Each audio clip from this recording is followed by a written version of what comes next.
Hello everyone, my name is Sunny Dove and welcome to a theory crafting build video for the new survival mode beta for Fallout 4. Yes, it's out, and I promised a Let's Play to you all, and it's coming, but I've hit a couple of snags.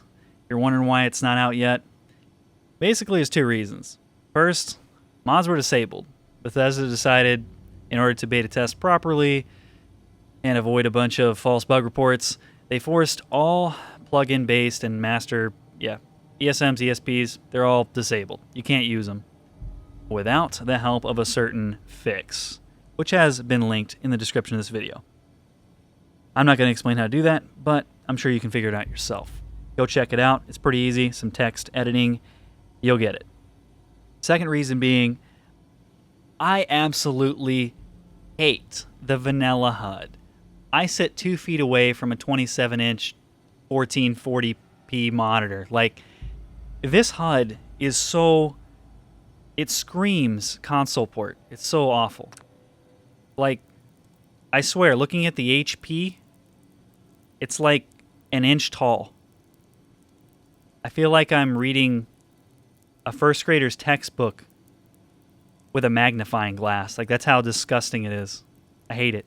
So basically, I'm waiting for somebody, either my HUD or Pleasant UI or Def UI, Def HUD, one of those authors to update their mod to work with the Steam Survival Fallout 4 beta. I don't know if any of them are prioritizing that. I think my HUD's the most likely to update first. That guy seems like he's really on it.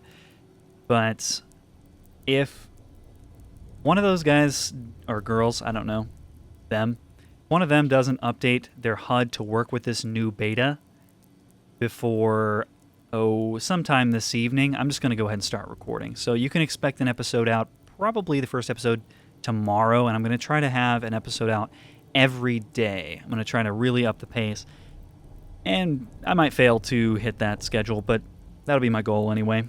Aim high.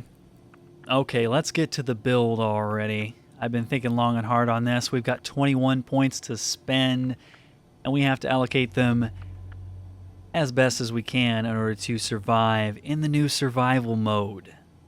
Redundant. But let's get started.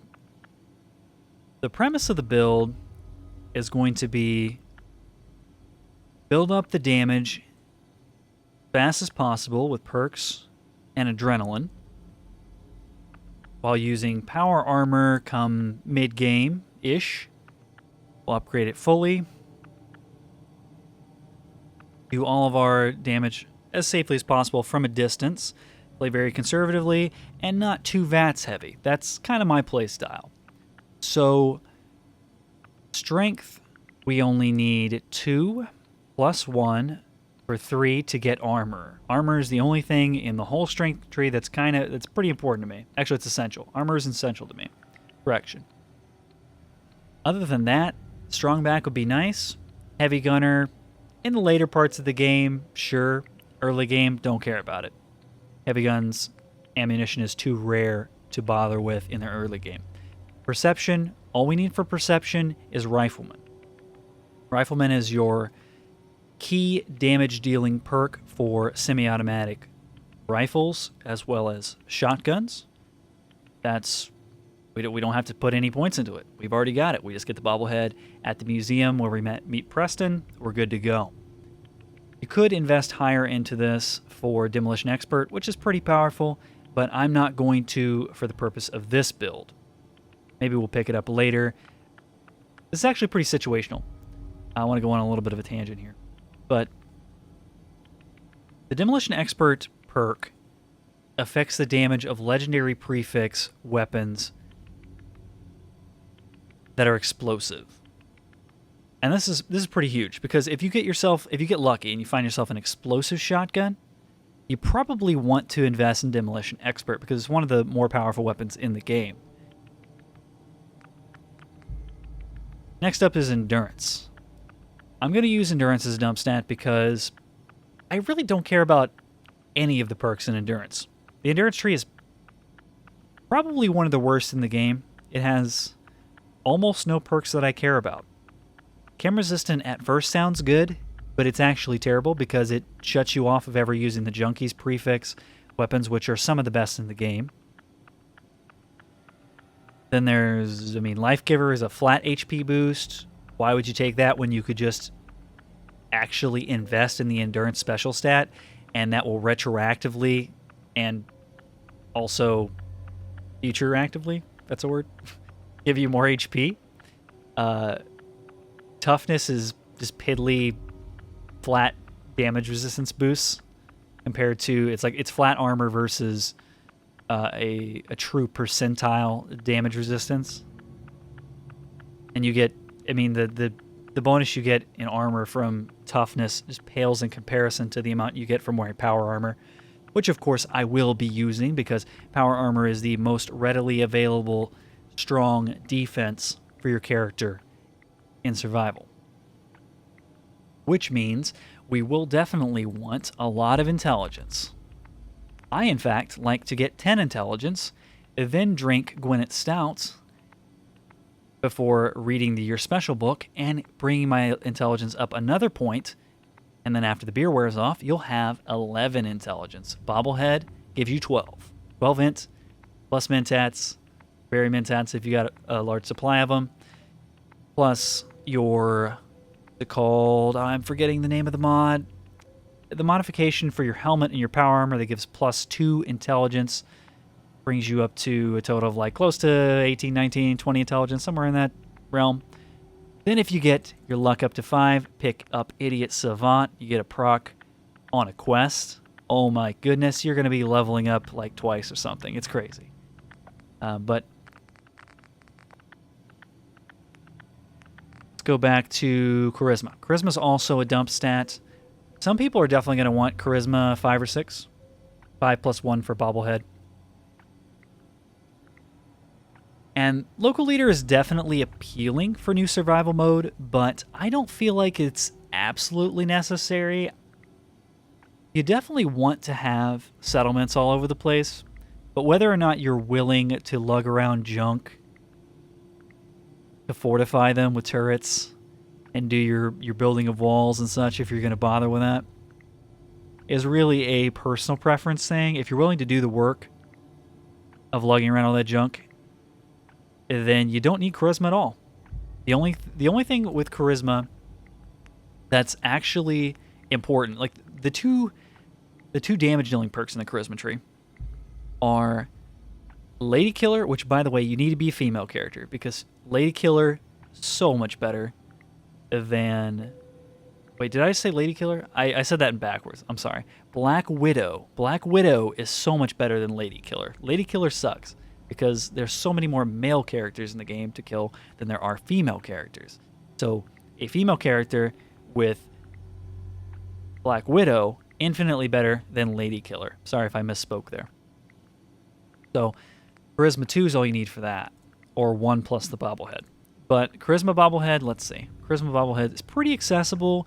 You could get it early-ish in the game. It's at the end of the Jack Cabot quest line. So if you want Local Leader, you go 5 Charisma plus 1 Bobblehead. If you don't want Local Leader, you go 1 or 2. I like picking up Black Widow in the really early levels before I'm possibly going to go to Boston. So I'm going to start with 2 Charisma. Already went over Intelligence. We're going to dump all the rest of the points into Agility because Agility and Luck are your 2 other big damage-dealing perk trees. Agility gives you your action points, affects your ability to sneak. It gives you, very importantly, the Ninja and Mr. Sandman perks that give you massive sneak attack critical hits. I'll probably be investing some early points in Ninja, and then I'll probably start doing Mr. Sandman as soon as I get Gun Nut 3, or if I pick up some silenced hunting rifle or some such thing. Maybe even if I get lucky, get like a Gauss rifle with a silencer on it earlier than that. But otherwise, after Gun Nut 3, so in the level 30 to 35, somewhere in that range, I'll be picking up some points in Mr. Sandman. Those are the 2 main damage dealing perks of this tree. And we can work our way down to Gun Fu at some point. But to me personally, I don't use VATS very heavily. I would venture to say I use VATS much less than the average Fallout player. I mostly use it as a backup, like emergency situation where something closes the gap on me when I don't expect it. Or if I am using some weapon that doesn't have very many shots in it, like a double-barrel shotgun or something, I'll use my 2 shots in the shotgun and then activate VATS as soon as the second shell has been expelled. So, agility also, I should mention, if I'm going to be using power armor, gives me a bunch of action points to use for jetpacking, which is fun. Luck 5, I already mentioned for Idiot Savant, my favorite perk in the game. Gives us a nice increase in leveling speed. And also has Bloody Mess, very importantly. Gives us 15% damage, bonus to everything. And that's our spread. It's going to be important for me to pick up the bobbleheads for strength. Of course, perception. And intelligence for min-maxing pretty early on. But I think this is what I'm going to go with for my LP. If you did want to free up your points for local leader, I think the way I would do that is, assuming you're going to still use power armor, you take your intelligence down to 8 and take 1 point off of agility. That brings your charisma up to 5. Get your bobblehead, you got 6. You can get local leader, and you can be a settlement emperor. But I'm just gonna lug around my stuff all around the Commonwealth. I'll take my licking, and I'll spoilers, fly around or teleport around my junk if I have to build my settlements. And this is the spread I'm going with. So you guys can expect the LP to get started probably tomorrow. And now that I've done this video, I don't have to explain to you all my decisions on my special stats. You can refer back to this, and you'll know why I'm doing it. Or maybe I'll be redundant and I might go over it again briefly as I'm picking my special. But I probably won't. So you all have a great day. Let me know what you think of the build, and I'll catch you guys in the next one. Later.